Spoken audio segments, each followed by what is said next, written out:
I am joined today by Jered Sturm, who has built a multifamily portfolio of $200 million I was the guy changing toilets, painting apartments. and 2,000 units in Cincinnati, Ohio. The first 3 years was only 8 houses, and then it's basically like double in size, double in size. You double for enough years, and now we find ourselves at 2,000. Jered, welcome to the show. Thanks, Vince. I'm excited to be here and looking forward to all this success and value that this show adds to your audience. I'm thrilled, and I'm really happy to share your story today. One of the things that I had been thinking about leading up to this interview was there are so many people who are interested in multifamily investing. Do you think that your story is more of a unicorn story, or do you think that it's a repeatable process based on the things that you've learned that other people could reconstruct and build as well? I think everybody's story is a little bit different. So there's components of it that I would say are unicorn, and components that are extremely repeatable. And I guess to unpack that a little bit is the unicorn might be when I started. So that would be 2008. But the underlying business model and what we did is not all that complicated and can certainly be repeated. Potentially just won't scale at the same pace. Let's go back to the early days of where you started, which I know you've shared before on some other podcasts. Who were you before real estate? A child. Yeah, I mean, this is all I've ever done. So this will be year going into 2026. We're recording this at the end of 2025. This will be year 18 for me. So I'm 35 now. So this is all I've ever known. In high school, I was a maintenance technician. So I worked for another landlord here in the Cincinnati, Ohio market, where I was the guy, changing toilets, painting apartments, doing whatever was needed to maintain those communities. And then used that skill set to begin working on families and friends' houses, which it evolved into like renovating kitchens and bathrooms, doing all of that with my brother, which then ultimately when 2008 came around, we started buying distressed single family homes, using our skill set in the trades, fixing them up, renting them out, stripping the equity after we forced depreciation, and then rolling into the next ones. I want to dig a little bit deeper into that because I see so many people who get caught up in the very early stages of learning how to do real estate investing. And something that I think I've learned about you is you really learned the nuts and bolts of learning how to rehab properties from absolute scratch, like you said, doing some handyman work. Can you talk more about what kind of skills you learned and what kind of skills you didn't have as you were heading into the very first flip that you guys did? Well, I actually say we started with rentals. And then in, I don't know, 6-7 years in, we did a year's worth of flips to generate a bunch of cash to pivot into apartments. And we can unpack that if we want, but to answer your question about skill sets, I mean, I lacked a lot of skill sets. I think the only one that I had an edge on was skill set in the trades. But we didn't have, no one in our family had entrepreneurial background.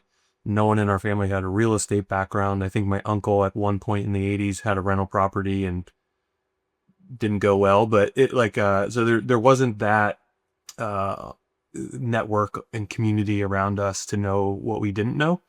But we were good with our hands, just had a strong aptitude for fixing things and a willingness to try. And I think if I put myself in hindsight, what I see was really impactful was our time capacity.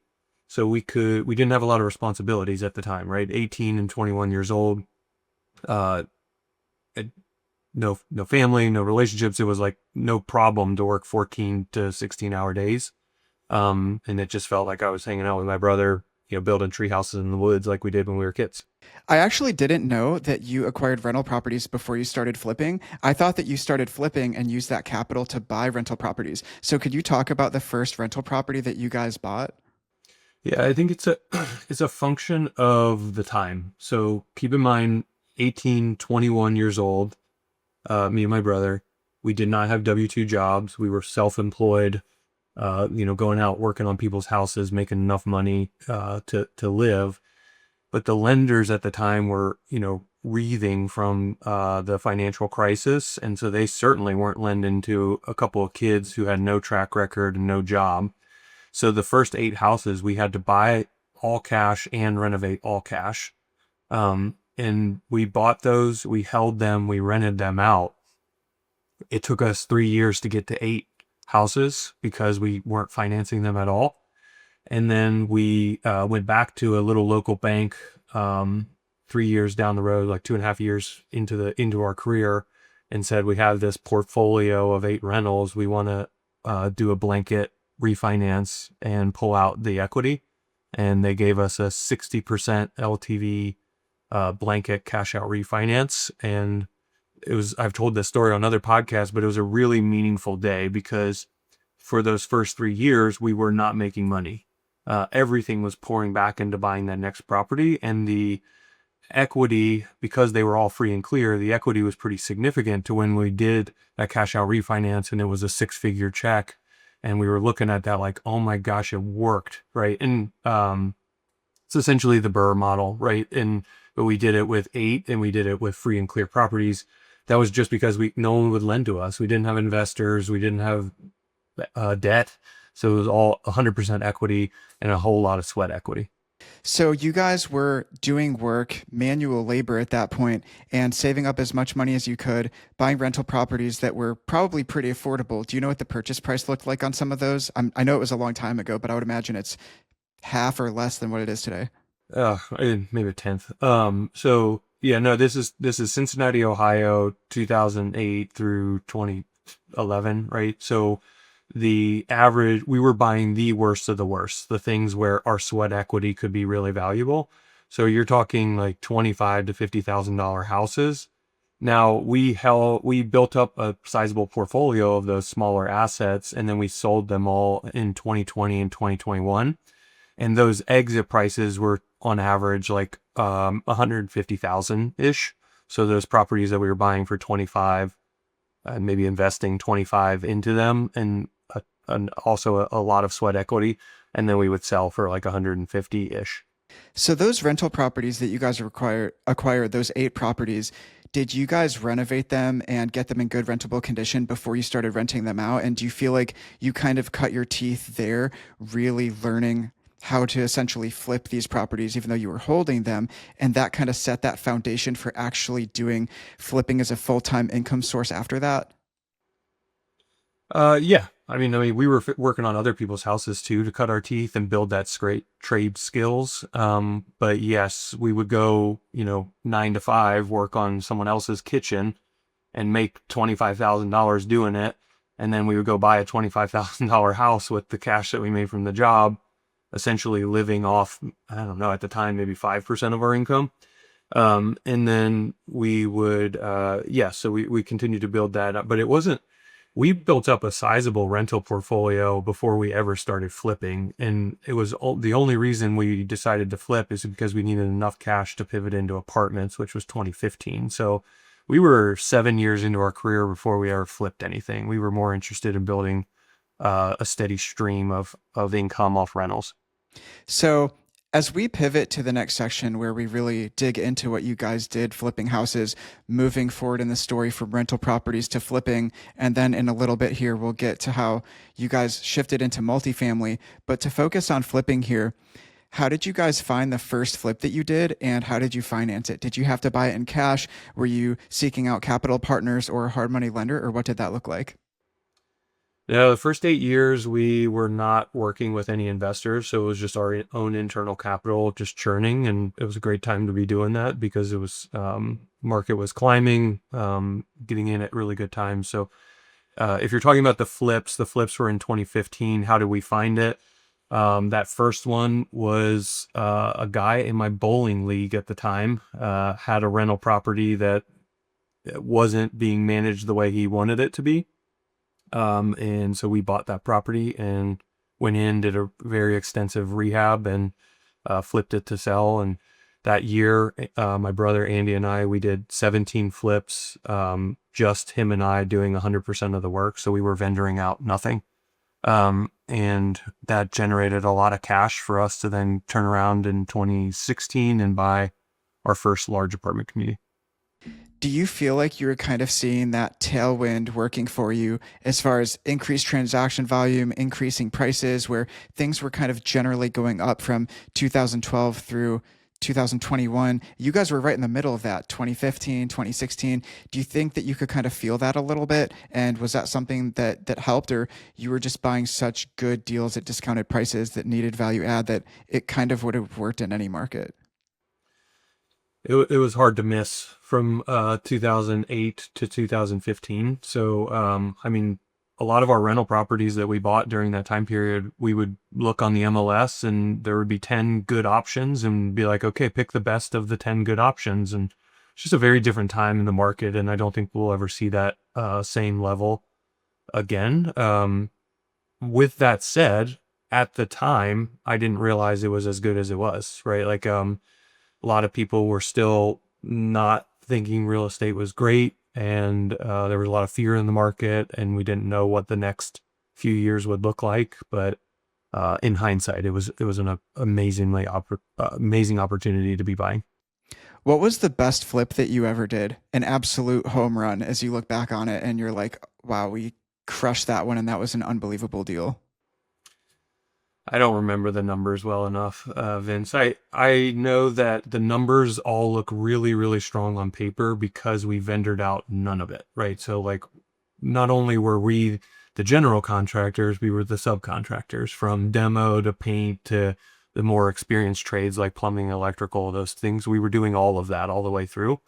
And so if you can imagine, there's just, two of us and we did 17 houses in a year. That means we were really moving. And the profits reflected the sweat equity that we were pouring in, but I don't remember exact numbers.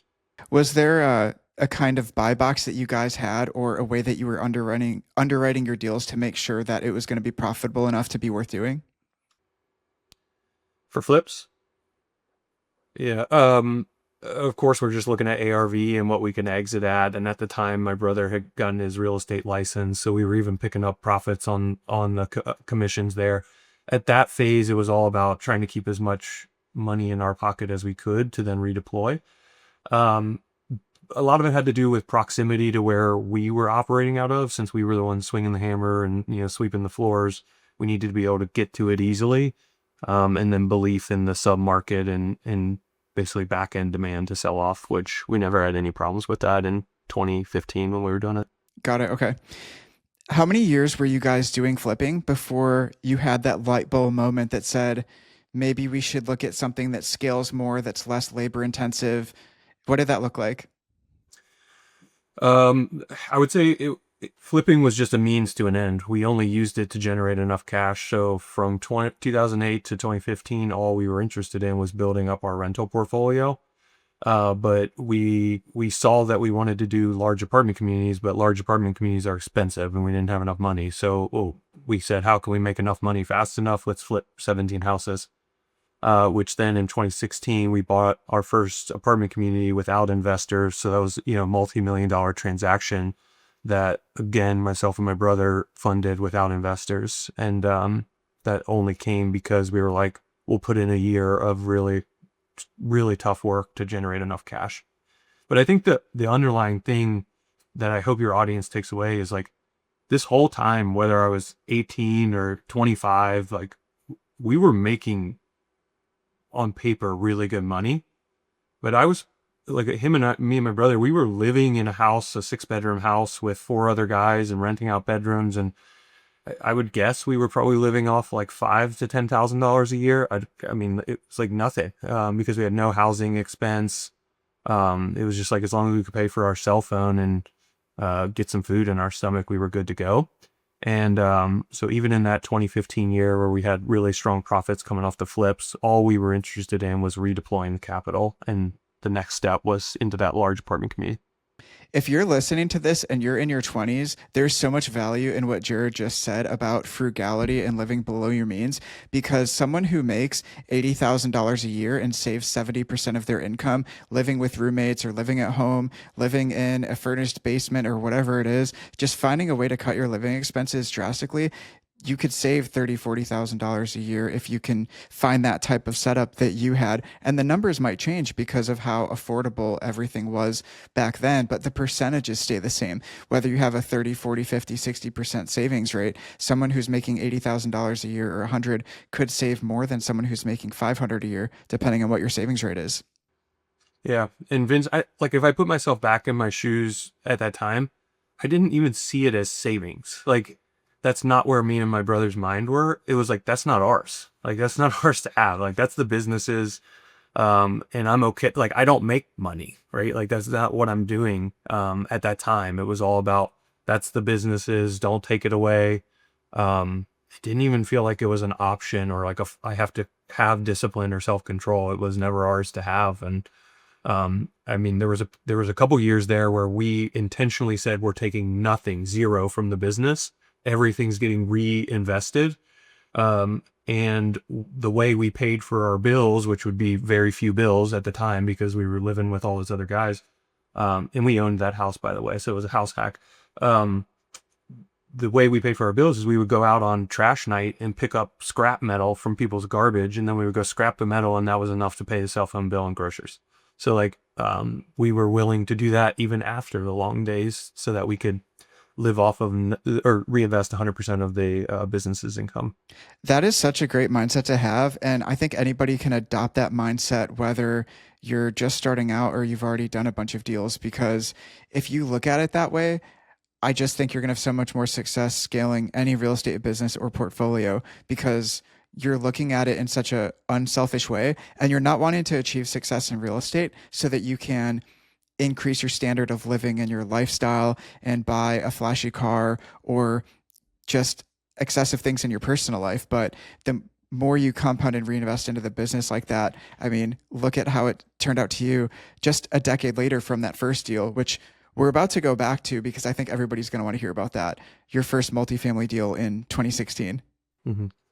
Yeah, it was a 42 unit apartment community in Cincinnati, Ohio. It was built in the 90s. Every single apartment was the same floor plan.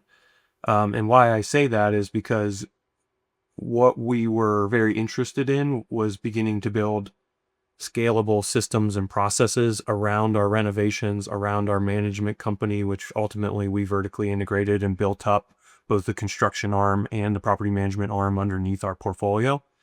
And so having all of the same floor plans 42 times and doing those over and over made us realize of how we could systematize this and why we didn't want to do single family homes anymore. And so we ran both our existing portfolio of single family homes and duplexes and quads and everything we built up from 2008 to 2015, while continuing to buy large apartment communities from 2015 to 2020.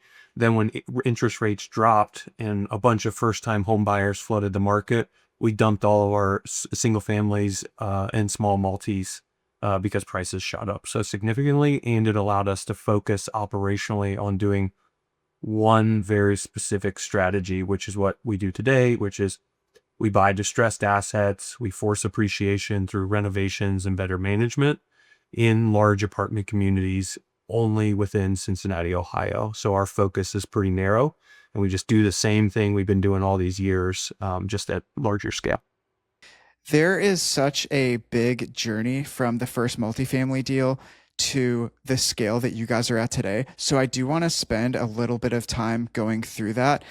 And so to go back to the first deal for a minute, the 42 unit, this might sound like such a ridiculous question, but were you guys scared or nervous to do 42 units for your first deal rather than most people are just looking for a duplex or a quad to get started in small multifamily? Because that's a pretty large building for it being your first multifamily deal.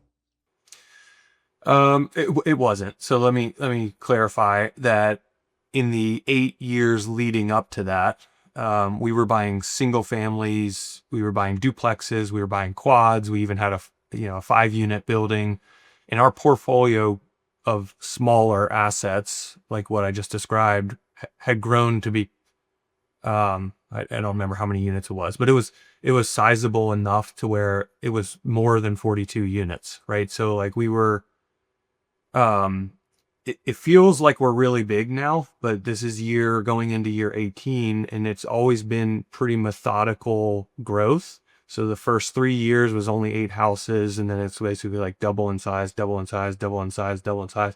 But you double for enough years, and that compounding effect really takes hold. And then now we find ourselves at 2,000, but it's not scary to double from 42 to 84, right? Because we felt like we had 8 years of experience in running rental properties and knowing how to renovate them and manage them and all that stuff. So I think our growth is actually one that's a pretty conservative story, um, because we haven't deviated from our lane and we've just done the same thing over and over. If you spend enough time in real estate, you start realizing that some of the most useful lessons don't come from books or podcasts. They come from conversations with other investors, talking through deals, mistakes, and decisions that you only face once you're on the journey. The Launch REI Newsletter is where we share those insights, the takeaways from our podcast guests, lessons from inside our mastermind community, deal breakdowns, and the patterns that we're seeing as investors grow. It's free, quick to read, and built to help you make better decisions as you scale. You can subscribe at the link in the show notes. Yeah, at first, it sounded like that would have been maybe really risky for some people going to 42 units, but if you've already done ones that were 4 and 5, and with all the renovation experience you had, you probably got to a point where you're like, we know how to fix anything that could possibly go wrong with this apartment building, so what's there to be afraid of, really?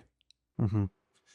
Yeah, I know. I mean, it was interesting. I can't really remember exactly what I felt like, but I remember seeing the settlement statement, and with a lot of numbers in the 7 figures, it was like, oh, this is a big one. But at the same time, we had spent a lot of time getting ready for it. So I did not feel scared, if that's the question. Do you remember how you guys found that 42 unit, and do you remember how you financed it? It was on market through a real estate broker, and 42 units is a really difficult size to operate. It takes a very hands-on approach, which we were very prepared to be able to invest that hands-on approach into that. And then we financed it through a small local bank. It's actually the same bank that gave us that first blanket cash out refinance. And then that property we still own today. And we have since shifted it off of bank debt onto portfolio, or onto agency debt with Fannie Mae and Freddie Mac. Could you explain what agency debt is for people that haven't heard that term before? It's government-backed debt, usually that's going to fall under Fannie Mae or Freddie Mac, and their purpose is to enhance affordable housing across the United States. So they give the most favorable debt terms to real estate investors. And so would these be kind of like your standard conventional loans that are typical bread and butter, but it's on the commercial side for multifamily instead of for single family houses? Correct. Yeah. I mean, think of your 30-year fixed rate mortgage. That's going to be a similar thing where it's like government backed loan, where they do that for multifamilies. Yes. But I don't think that you can get that same benefit for like let's say an office building or something like that. I think it's going to be specific to multifamily because their mission is to enhance affordable housing. I actually didn't know that there was different loan types for people getting other types of commercial real estate loans versus multifamily. So I didn't realize that. So there might be more favorable loan terms. I'd have to look into that to know if that's true, but I actually didn't know that it was different. I think multifamily has some of the best. Got it. Okay. Did you guys always know that you were going to go into multifamily when you were making so much progress with flipping and you realized that you wanted to scale up, you wanted to build a rental portfolio? Or was there some discussion around, should we do self-storage? Should we do office? Should we do some other kind of commercial real estate that's scalable? Or do you think that because you already had the experience with single family rentals that you knew you wanted to get into multifamily? There was no interest to do any other asset class. And Vince, you know my story well. And I think that one thing that differentiates us is that we do not get shiny object syndrome, right? So like we've been focused in Cincinnati, Ohio, doing the same business model and just chipping away at it kind of year after year. And so I don't know how to run self-storage. I don't know how to run offices. Um, but we have put, decades behind us and under us in experience on buying, renovating, and operating residential. And the easiest way to scale that is through multifamily. So no chasing anything other than this. Do you think that it's a mistake for the operators who are doing multiple asset classes in multiple states all over the country? Do you think that they're probably spread too thin, or do you think it could actually be possible for somebody to be doing mobile home parks and multifamily and self storage, and they're doing it in 17 different states? Or is that probably just chasing deals to, try and look like they're really experienced, but there's no way that anybody could really do it that effectively? I can't speak to their business. Like maybe they have figured it out and they do a really good job at it. I guess the where my mind goes is to understand each business's competitive advantage. So if someone's competitive advantage is having a very deep network and raising capital, which I'm not saying that's a negative thing, it's just like that's something they're great at, then potentially what they do best is spreading across the US, across asset classes, because the value they're bringing is through their network and their ability to raise capital. Contrast that to us, and it's like our value is our hands-on operational control and the ability to utilize our experience in construction and property management. And so if you take that core competency, it doesn't spread well. So I think it depends on what is the core competency of the person operating that business. You said that you have partners. You had mentioned that you're in business with your brother, and I believe that you guys have one other partner as well. Could you talk about how that partnership came together and what types of roles you guys have? Because I would imagine that the sheer scale of what you guys accomplished would be pretty difficult if it was just you by yourself. Yeah, it would have been impossible. So I appreciate the question. So yes, me and my brother started out in this journey together with a very similar path, right? We were both in the trades, being maintenance technicians, then starting our renovation company. And then somewhere around that like 2015 mark, um, I had the opportunity to begin writing for Bigger Pockets, which is a website pretty well known in the real estate investing space, and which allowed me to start a networking group in Cincinnati, Ohio. At that networking group, we met someone named Coleman Nelson. He was uh, he's in accounting at the time, working for other real estate firms. And he said, I really like what you guys are doing. A skill set that I don't have. I'd love the opportunity to, work within your guys' business, learn it a little bit, and then potentially we go do separate things at a later date. And after a year of working together, we realized his philosophy on how he wants to treat people and operate a business and the skill set he brought was very complementary to ours. So we ended up partnering with Coleman. And yes, today S&S is our company. And that's for the three partners, Sturm, Nelson, Sturm. So Coleman Nelson is our partner and has more of an institutional grade background in finance and reporting, which, he has his master's degree in accounting, his CPA, where Andy and I come from more of that boots on the ground, blue collar trade side.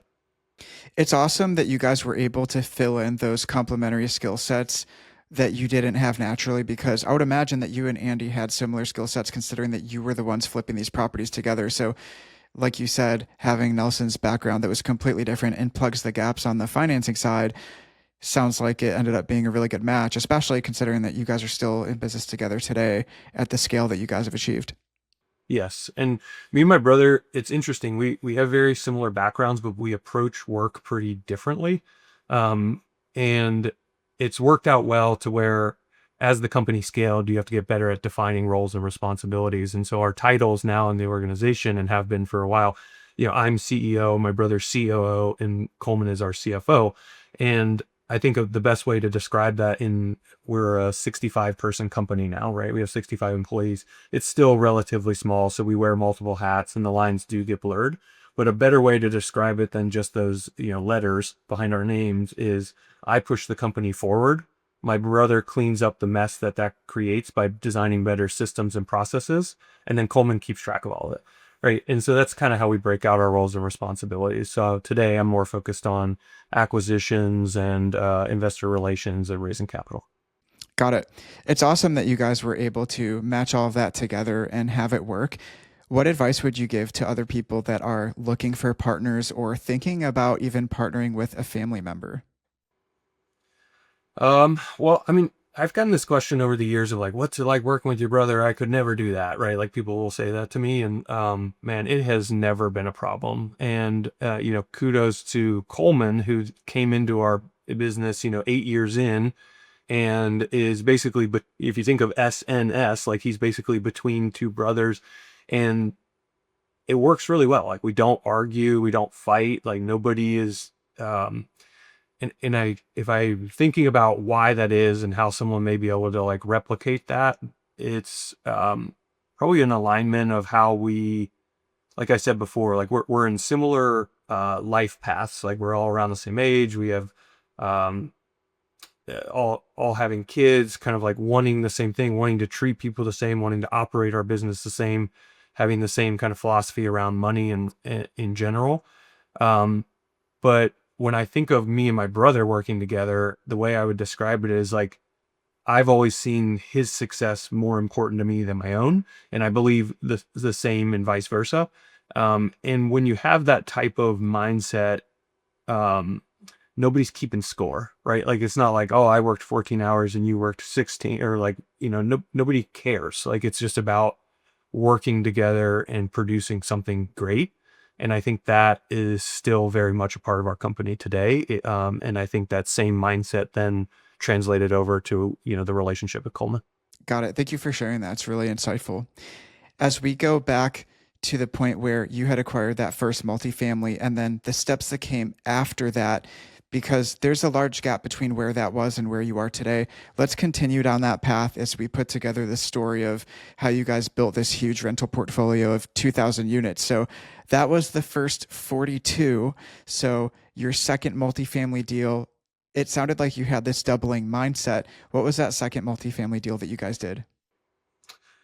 Thinking back, I think oddly, I think it was a 93 unit, so pretty close to doubling again. And we acquired that off market, and it was extremely distressed. And it had a lot of crime in it, and took a very hands-on approach. These are deals that I don't know if we would buy today, but were the perfect fit for us because we were the group willing to put in the amount of effort necessary to truly turn it around. So you guys started to scale pretty quickly, it sounds like. At what point were you like, hey, we only have so much capital to acquire these deals? Because I would guess that you guys were probably putting down 25% and then doing the other 75% as the loan with Fannie Mae and Freddie Mac, like you had mentioned. After after that second deal or third deal, at what point did you guys start to run into, was it more capital constraints where you needed more money, or were you struggling to find deal flow at that time? What were you guys kind of running into as the constraining factors? And that second deal is where we shifted into syndication. So we didn't have enough money to buy that 93 unit on our own. We The way we approached it was we actually put the deal under contract. We had planned to go into syndication, which Coleman had more of a background and understanding of how to make that compliant. I put together an offering memorandum to prepare to raise money. I sent it to one individual to say like, hey, before I send this out to potential investors, I'd love your feedback on it. That individual came back to me and said, if you take half, I'll take half. And I was like, okay, well, that was easy. We're done. So that's how that first deal, the capital was raised. So we took, personally, we contributed half of the equity, and then this other person, the limited partner, contributed the other half. And then future deals, we add in many, many more investors. Now, I think today we're sitting at about 300 total investors. And those would be limited partners that we're raising, equity from in smaller chunks. But me personally, my brother Andy personally, and Coleman personally always are investing very heavily into these syndicated real estate acquisitions that we're doing today. I know that there's probably 80 or 90% of the people listening right now that are like, I just heard that syndication word 3 times. I don't know what that means. That's a big word. It's a fancy word. I've never heard that before and have no clue what that is. So Could you explain for everybody who's listening that's never heard the word syndication in their life, what is that and how does it work and how did it allow you to buy these larger properties where your own capital wasn't enough because the deals were just so big?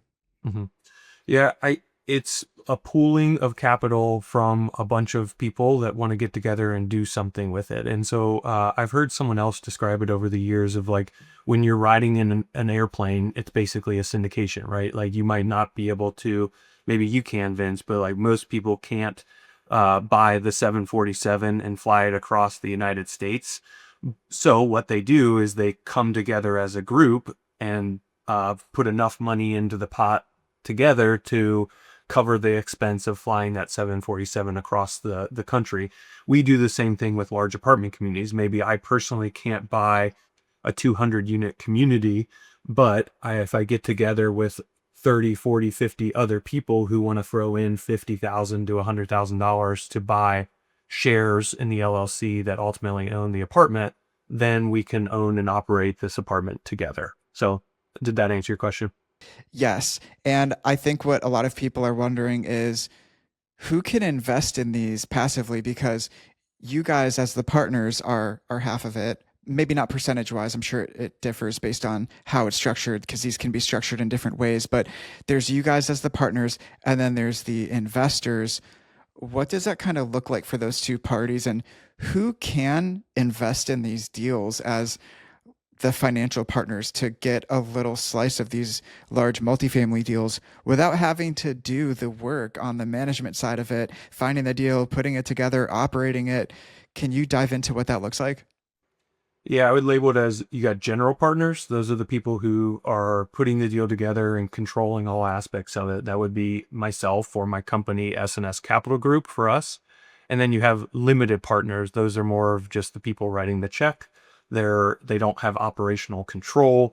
They are limited in their risk and exposure to the amount of money that they put in the deal.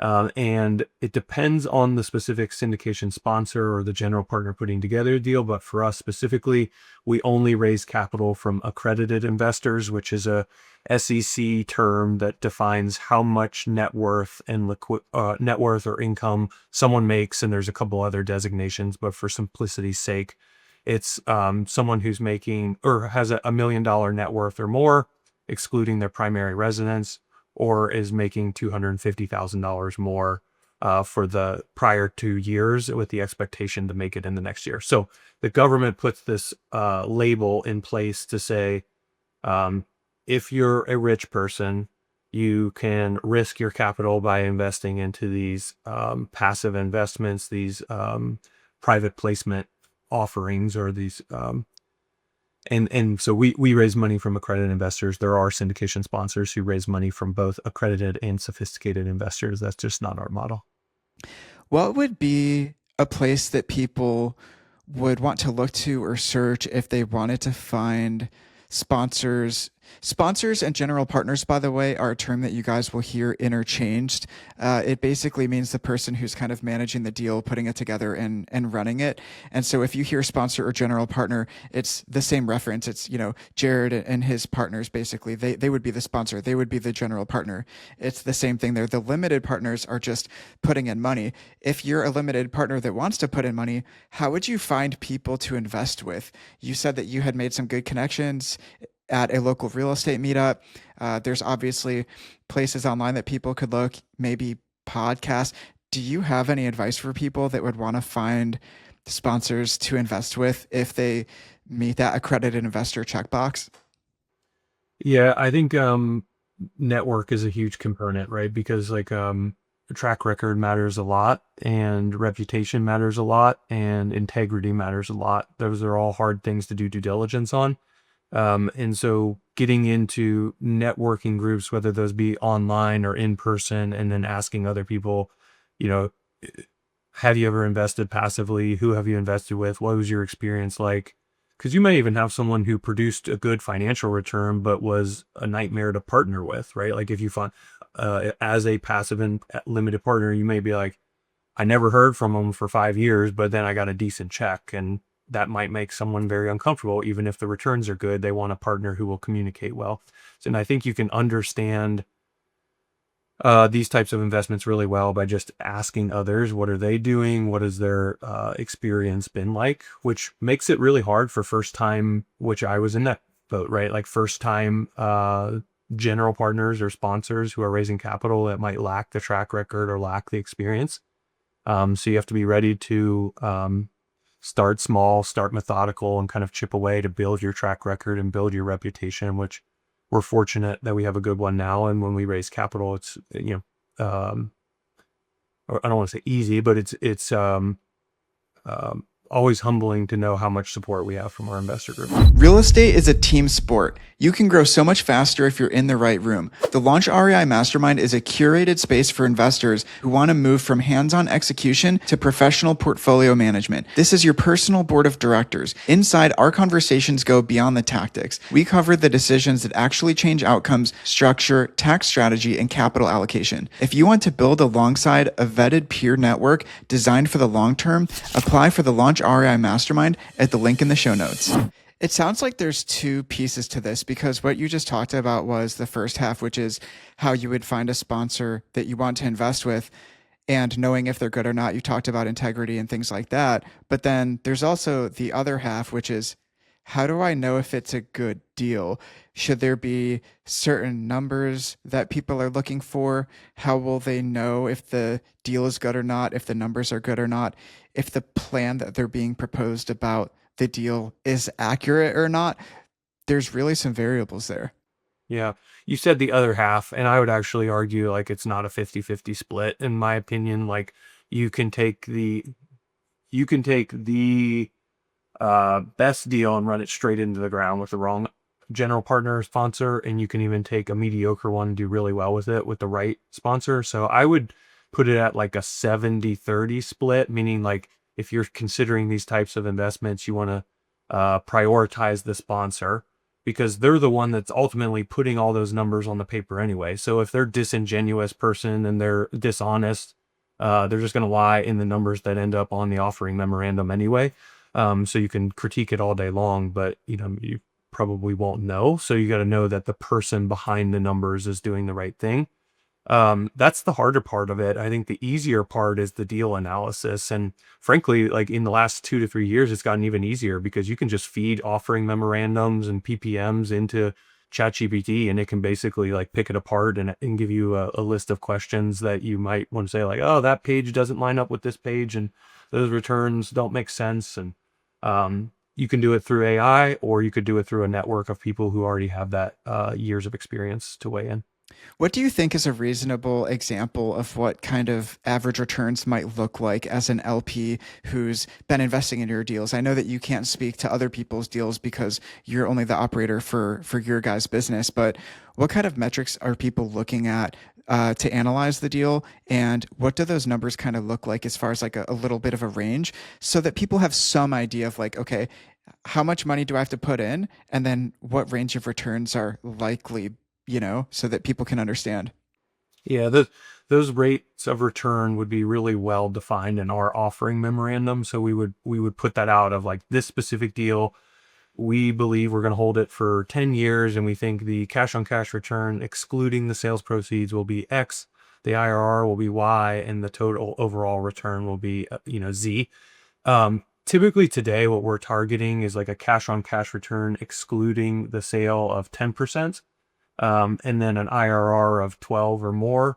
And the overall return when we pick up the final exit and the sale of the property is usually going to be in that like 17 to 20% returns.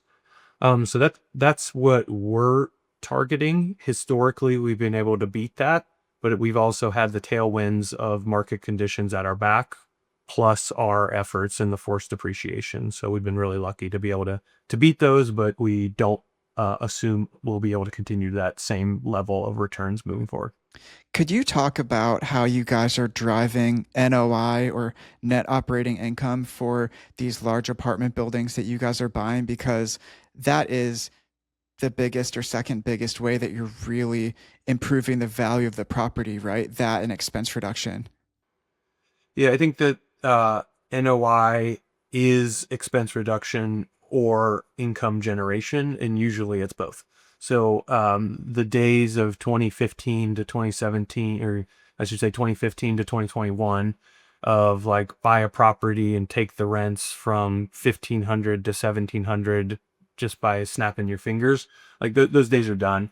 And so value add, or forcing appreciation through increasing the NOI, the net operating income, is a lot of small components all added up.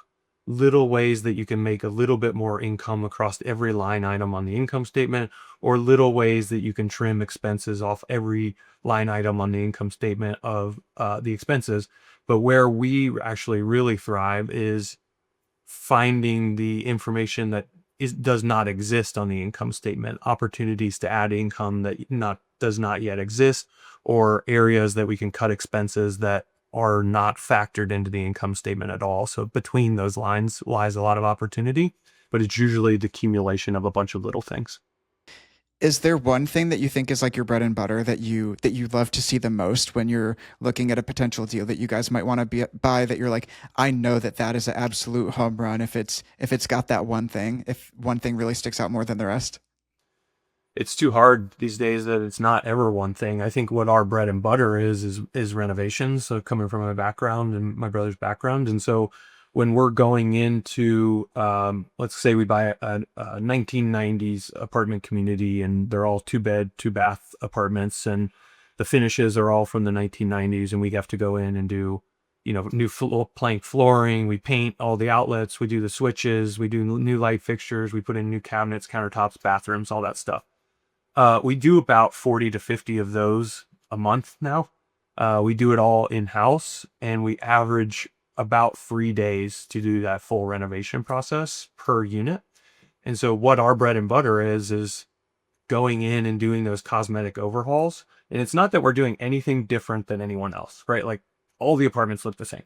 Um, but what we do is we do it faster.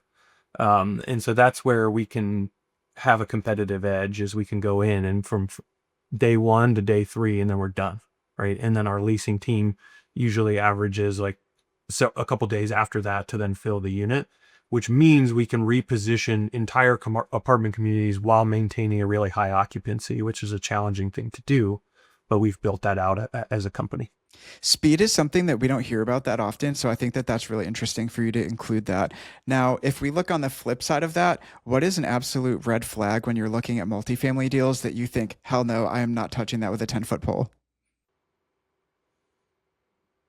It all depends on the returns. So like I always say, like there are things that I'll demand a premium for. Um, there are areas where I'm just like, absolutely not. Like I'm just not interested in D class communities, or maybe even C minus at this point. From a construction standpoint, there's a lot that we'll take on because that's where we're strong and we have a comfort level and a competitive edge. But you can't renovate past a bad neighborhood. And so I think we avoid areas that we just cannot transition the resident base through better operations, because it's just going to always be a C minus to D area. So we do not buy in those areas. That is such a good quote, and I've never heard that one before, but it is totally true. I've seen people as well struggle to hit the ARV or a sale price on their properties just because the surrounding area can't support it, and there's literally nothing that you can do, and it really puts a ceiling on what the value of that property can be. Mhm. I mean, I would say I don't shy away from it, but like a couple things that people probably don't always hear on podcasts. Like I don't like mansard roofs. I know it's when a roof comes down and on the side of the building, and it's not just because they're expensive to maintain. They make the apartments very dark, from a sunlight perspective, which then, uh, you will see it if you have enough communities. The retention rate, and turnover rate of communities with mansard roofs are higher than those of like kind of just pitched roofs and things like that. So you have to like factor that into your underwriting to make sure that you're going to experience more turnover and more expense because of that turnover if you have mansard roofs. So I really try not to buy those. Let's start to bridge this gap between that second multifamily deal that you did and where you got to today, because there's still a lot of deals in there, and we won't go through every single one. But what did this journey start to look like now, where you hit this rapid pace of acceleration, where you go from your first multifamily deal of 40 something units and then to the 93? What did it start to look like after that? Either deal by deal or roughly as you guys started to scale? How many were you picking up per year? What kind of range of units were they in? Um, Probably about 100 units per community, and we would typically buy 2 to 3 per year. This last year, being 2025, we bought it was a little over 500 units over 3 communities again. So those would be slightly larger, but again, it's been pretty just consistently a little bit bigger each year. And that to me is a safe approach to growth, to where the underlying operations that support the financial returns are not being overly disrupted, because we're just like, we want to hit, we want to take over the world. That's not us. We're just trying to stay in our lane and operate within Cincinnati, where we have that competitive edge. So yeah, it's a roughly like, from 2015 to now, adding 200 to 500 units per year, and then stabilizing those, stripping the equity through a debt restructure. So once they're worth more, we go back to the bank and then we say we'll borrow, a safe amount, which would be for us today about 65% LTV, and then we pull that capital out of the deal and then we redeploy it into the next one, or return it to investors and let them do with it what they please. Um, and it's just this same story as those first eight, properties: is buy it, fix it up, make it worth more, go back to the bank, take some leverage on it, and go reinvest it. So all's the same business model. So it sounds like you're basically doing the burst strategy, but on large multifamily buildings instead of single family houses. Now, is there a path that you've had to go through as far as Jered, the business owner, Jered, the manager of people? Because there was a long period of time where it was you guys doing the work on these properties yourselves, and now today you have 65 employees. So it sounds like there was probably a journey that you guys had to go down of hiring talent, retaining talent, knowing how to manage people, giving them a career path. How did you learn how to grow a business from an HR standpoint and managing people? Because that's different than renovating the real estate. Yeah, I mean, as the company evolves, it's always a learning process, and make a lot of mistakes. You figure it out along the way, and that's how I've grown this entire company, whether it's from a HR standpoint or renovating apartment standpoint. I mean, today with 65 employees, I mean, we just hired an HR director that's like helping with that component of the business, but the business evolves. It's very different today than what it was. I'd say at going into year 18 and at 65 employees, we're very much shifting into more of like a corporate structure, losing kind of our mom and pop family owned feel. And that's a necessity of growing the business and making sure it's resilient and scalable, and doesn't need me and doesn't need my brother for every component of it. And we're empowering the team to know how to operate and grow it beyond what we've already put into it. But um, there's this ton of overlaps in my experience personally. So like I'm a parent, I'm a dad, and uh, my business is now 17 and a half years old, right? And like it is about to leave the nest.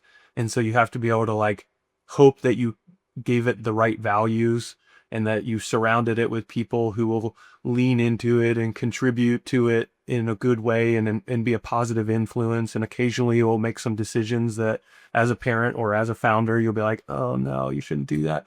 But you have to let go and watch it kind of make its own mistakes and figure itself out. And you're always there in the background as a support system, as a guiding light, as a reinforcer of what you put into effect over the prior 18 years. But like my quote unquote baby is about to leave the nest here. And I think that's the evolution of a company. Is my company grew at a pace that was very similar to what you might see as milestones in parenting, right? The first 5 years, it was like, this thing needs everything from me. I have to feed it and do everything for it. And then you get a little bit of independence. You start to see it grow. And there's been a ton of overlap for me between those two experiences of parenting and entrepreneurship.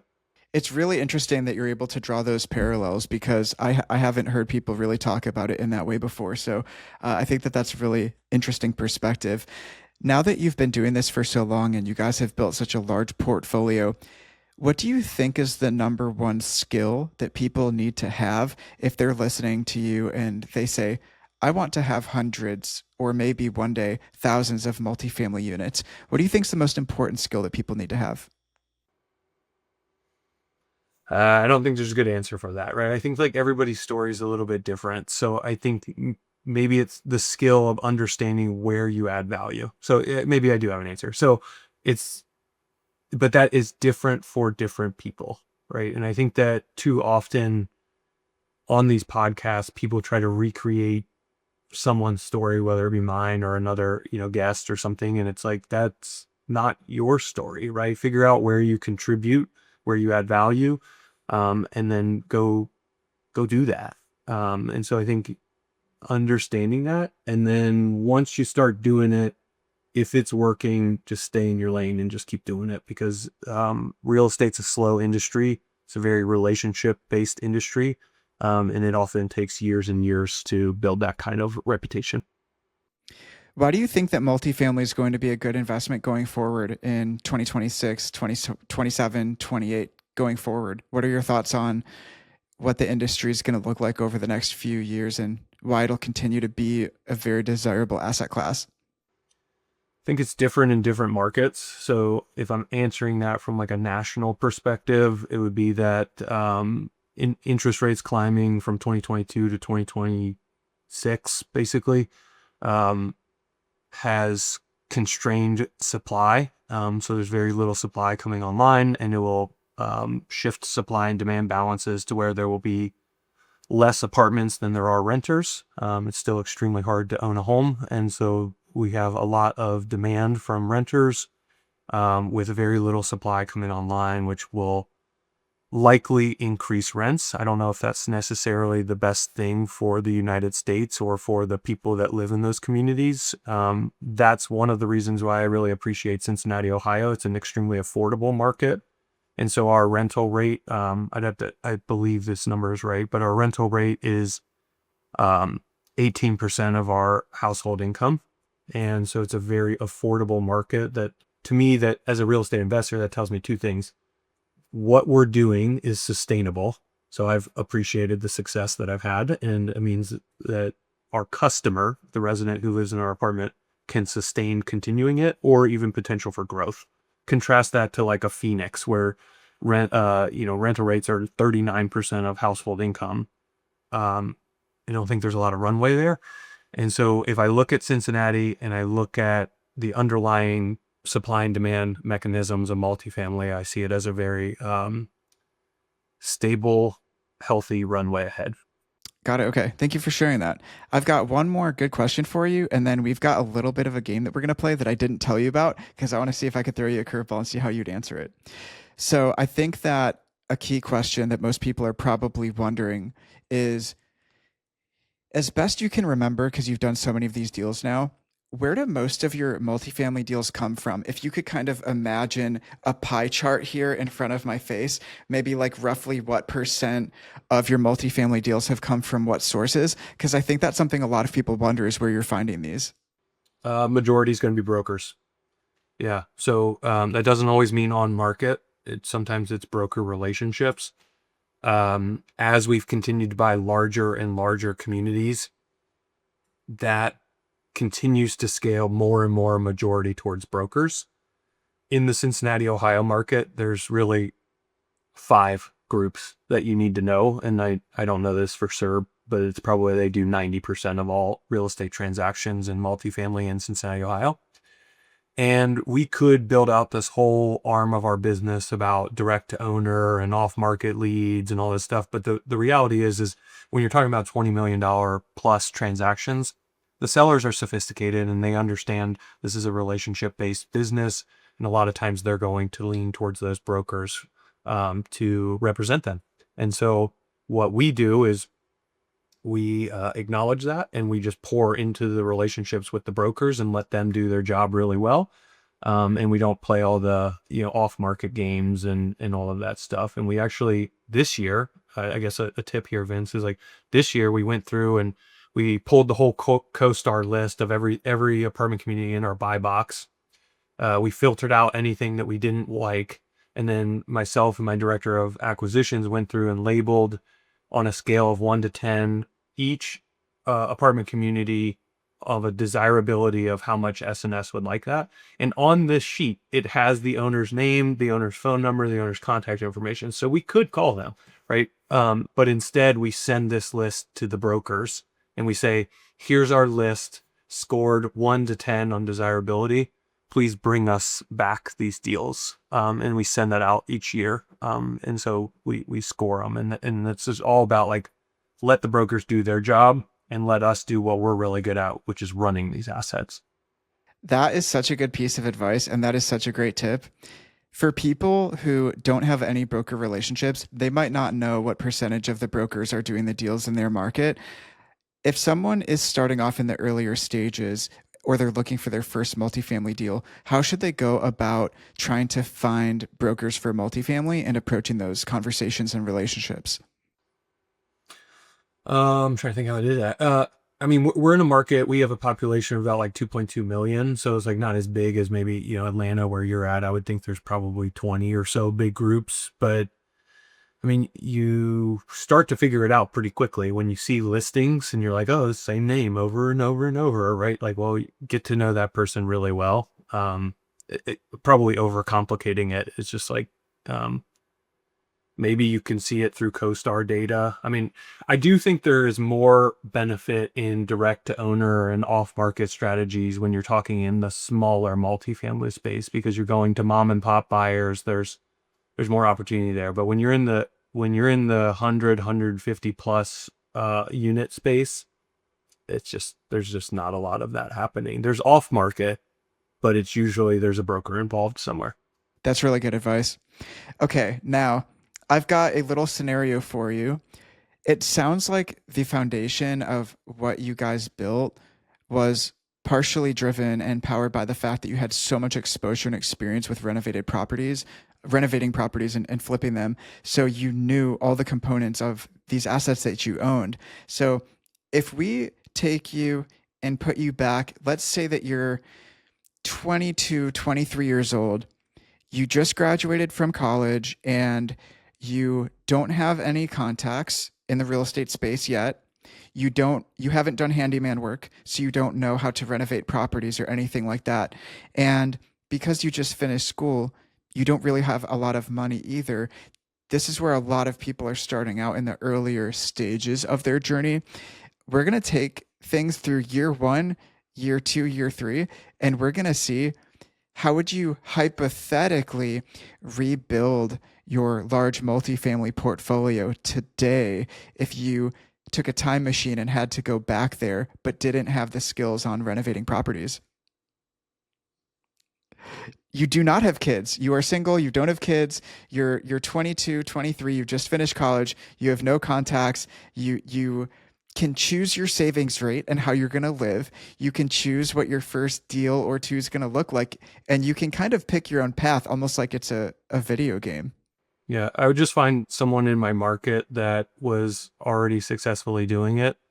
And then I would offer to go work for them for whatever they were willing to pay me. And my only objective would be to learn. I don't think college does a great job of teaching us useful stuff. I think the apprentice mentorship model is far more useful. So I would even maybe say, skip the whole college thing and just go straight into it. But finding someone who's doing it, working for whatever they're willing to pay you, as long as they're willing to lean in and expose you to lots of aspects of the business, which you'll learn from. Then I would live off as little, not below your means, but as low as your means would allow you to go. Because if I'm 22, 23 years old, I'm still very young. I have a lot of runway ahead of me. And I'm aware of the power of time and investing. And so as long as I can build a solid foundation to work off of, So maybe that means living with your parents. Maybe that means trying to figure out a really, really cheap rental spot. So live at the bottom of your means, work for wherever you learn the most about real estate, and then slowly try to work your way in whenever you have enough capital to do so. So if you're working under someone, kind of learning from them about multifamily, maybe you're their personal assistant or something like that, you're probably only getting paid maybe 50, 60K a year or something like that, but it'd be unquestionable. You have to find a way to live really, really cheap. So you'd have to either be living with roommates or living at home. That would be an established fact that you'd have to do. But in that sort of situation, your earnings would probably be kind of low. So trying to find your way into acquiring that first deal, do you think people would need to try and maybe do you think maybe that person would have to try and get an equity stake in maybe their boss's deals or their manager's deals, or they'd have to try and find other people that they could partner with that could bring capital, but maybe they've learned the operational experience of working under someone, or how could they kind of go from 0 to 1? Because I think in that situation, that would probably be the hardest step, right? Yeah, and it might just take longer than people want it to take, right? Like, so if you're earning $50,000 a year and you live off of 25,000, and it might take 4 years, right, to have enough to then make that investment. It's like, it is what it is, right? Just do it. Um, if you can wiggle your way into an equity stake, great. That'd be amazing, right? Like, find someone flipping houses and say like, hey, you got 5 houses going. Can I be a project manager? Even though I don't know how to be a project manager, it's just basically keeping things on track. Or if you want to get into the trades like I did, it is so easy to get in the trades. I mean, there's like how many millions of YouTube videos that show you how to do anything. So if you even have an aptitude for the trades, you can figure it out by watching YouTube. And then now with ChatGPT and AI, like, you can basically turn the video mode on and it will just tell you how to fix something, right? So like the barrier is low. I think people are afraid to make mistakes. So just take the sacrifices while you're young, so that way you can build that foundation. Just, people aren't willing to make the sacrifice. I'm not saying it's right or wrong. Like, it's okay if you want to make $60,000 a year and live off of $60,000 a year, but like, you're not going to do well down the road, right? But that's okay. So there has to be margin between your income and your spending, no matter what your income level is. And so it sounds like you would live really cheap. You'd either be house hacking or living at home or with roommates to keep expenses really low. You'd have to make sure that there's some gap between your income and your spending. And maybe you could wiggle your way into an equity deal by being a project manager or working under someone. And then what would you maybe advise for their first deal, their second deal, to get on that path of rescaling to maybe rebuild a similar portfolio to what you did, a really large multifamily portfolio? Would you say, hey, jump right in and your first deal should be as large as you can get with whatever partners you can find, or your first one's got to be by yourself because you'll learn the most? How would you kind of reconstruct maybe those first few deals, which are the most critical? Mm. I I'm more conservative, and I always lean towards like, you should not raise money from anyone else until you've proven it out by yourself. Others will disagree with that. I spent 8 years building that up before I made the jump, so that's what my story is. So I did live by that. I would stand behind it because I just think the responsibility of raising capital and using other people's money. I mean, we're talking about someone, right, trading maybe 4 years of their life to save up $100,000. Me raising money today, I still think about that, right? Like, someone probably traded years of their life to invest this capital with us. And that's how you should view that responsibility. So I would issue a word of caution if you're thinking about raising money to scale your business faster. And I would just say, like, just go a little bit slower. Like, it's fine, especially if you're in your 20s. Like, you got plenty of runway. And so, yeah, don't rush it, in my opinion. And it also, I entered at the best time that we will probably ever see. And so going from 0 to 2,000 with my story was easier because I had the wind at my back. Like, if I had to do that again today and I did everything exactly the same, other than the market conditions, I would probably be at, 800 units because it's just more expensive and harder to do right now. But I got lucky. Interestingly enough, there may be really good built in opportunities that people have over the next 10 years or the next 18 years that you didn't have. For example, you can learn so much faster with AI now that you didn't have access to back then, or YouTube. You can learn how to do anything, and the access to information is so much greater. And there's real estate investing podcasts like this one. There's all sorts of resources for people. It was way more scarce when you were starting out too. So even if it's harder, you may have other factors that actually are working in your favor that you didn't have that could still allow people to achieve really incredible success. It just might look different. Yeah, I mean, I think my partner Coleman is probably a really good example of what you're asking, right? He was working a W-2 job. He went and got his master's degree in accounting and was working a job that ultimately he wanted to get out of. He found us and said, "Hey, I'll do your bookkeeping for free. And I want to learn from you all, and then ultimately go out and do my own thing." It ended up with him vesting into the company and now being a third owner in what we have today. And so like potentially he would be a really great podcast guest for what you're looking to kind of convey here. But I think that, my story is a little bit different because I just never had to make that leap of faith. I was never on corporate America's path. I was always doing my own thing straight out of high school. You didn't miss anything. I can promise you that. Yeah, it's been hard. Like I think entrepreneurship is underestimated, and the parallels of parenting and entrepreneurship. It is way harder than you ever would think it is for both of those things. And when you look back and you say, well, both of those things I completely underestimated how hard they would be, and they are both worth it. Right. Like, so there are so many synergies for me between parenting and founding a company. Like, and I don't know if I say this with, pride, but I say it with vulnerability, is like, frankly, my oldest kid is 8 years old.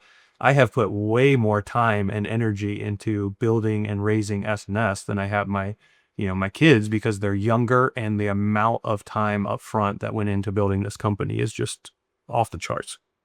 What's the one thing that you hope that listeners take away from today's episode? To find their own story, right? Like, don't try to track mine and repeat mine, because I think too many people will try to do what someone else is doing. I just hope people will find their own value that they can contribute. And as someone with an abundance mindset, I think if people lean into that, the world will become a better place, and they'll do really well with it. But trying to swing hammers, if you're not someone who swings hammers, doesn't make any sense to me. So I hope they find their own path. So finding out what your skill is and leaning into that rather than trying to copy someone else's skill that you just naturally don't have or weren't exposed to. Where can people learn more about S&S Capital or get in contact with you? Our website's great. So we just redid it this year. And so that would be the best place, which is snscapitalgroup.com. And there's plenty of contact us boxes that can get you to me. Jered, thank you so much. We appreciate your story. It's truly incredible what you guys have accomplished with S&S. I know it's inspiring to so many people that are wanting to get started or scale in their multifamily journey. So we're very lucky to have you, and we'll have to have you back. Thank you. Yeah, Vince, thanks for the opportunity to share a bit about my story. Thanks for watching today's episode. Make sure you check out the next one that YouTube's recommending. It's personally chosen for you based on YouTube's algorithm and AI, so hopefully it's a great fit.